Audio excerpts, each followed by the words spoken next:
Good morning, good afternoon, or good evening, depending on where you are coming to me from. Today, we are here to talk about the European visa waiver. And the reason I chose this topic today was I've had a couple of people as we're planning their trips to Europe. They have questions on whether or not this is required for their trip.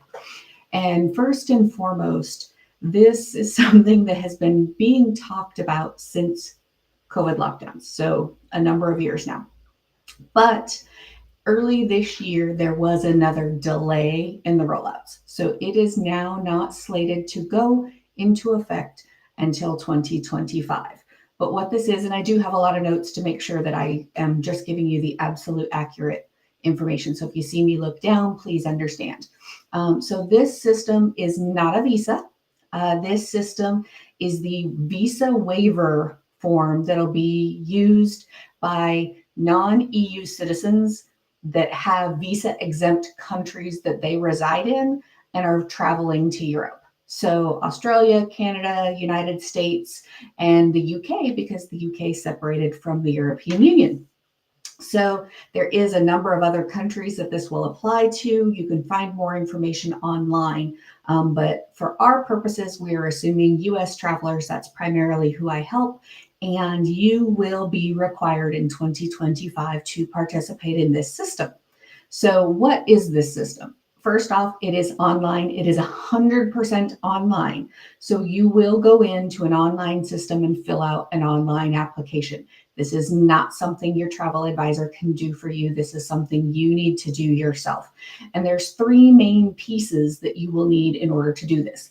Now, if you are going through a passport renewal before your trip, do not fill out your application until you have the new passport under which you will be traveling on. This visa waiver is tied to the passport that you are traveling on. So if you change passports, if you have an expiration and you're traveling on a new passport, you will need to reapply. And there is a fee, so wait until you have that new passport. So you will need a passport that will have three months remaining to validity from the time you are returning home from the first trip that you will apply for. So if you are traveling in August of 2025, you will need a passport that is valid September, October, and November, and you will apply with that passport. You will need an email address, and you will need a debit or credit card in order to pay the fee. There is a small fee to do this. When you are approved, that approval is good for 3 years unless your passport expires. So again, if you are renewing a passport and you're renewing a passport in the near future, get that before you apply for this, because the waiver will apply for up to 3 years, assuming you do not have an expiration on that passport. It is good for stays 90 days or less. So if you are traveling for 120 days, this will not apply to you. You will need to go through the standard visa process. And it is good for 90 days or less within a 180-day period. So if you were traveling 90 days and then you come home for a month and then you're traveling for another 90 days, you could end up needing to apply through the standard visa process. You will receive your approval or denial through the email address that you use when you apply. This is really important. Use an address that you are regularly checking, and be sure to check your spam just in case it happens to go there. If you receive a denial, you will be given the reason that the denial was granted and a process for which you can actually appeal that ruling.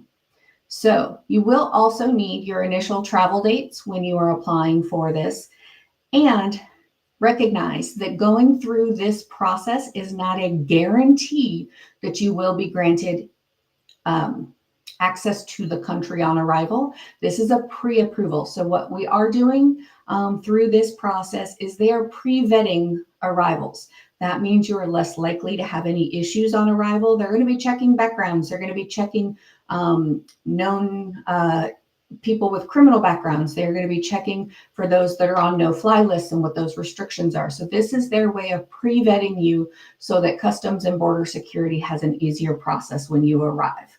But you will still go through that border crossing on arrival. If you have any questions, again, this is coming now in 2025. It is not happening here in 2024. So if you're traveling in 2024, this will not apply to you. We don't have an exact date for 2025 yet.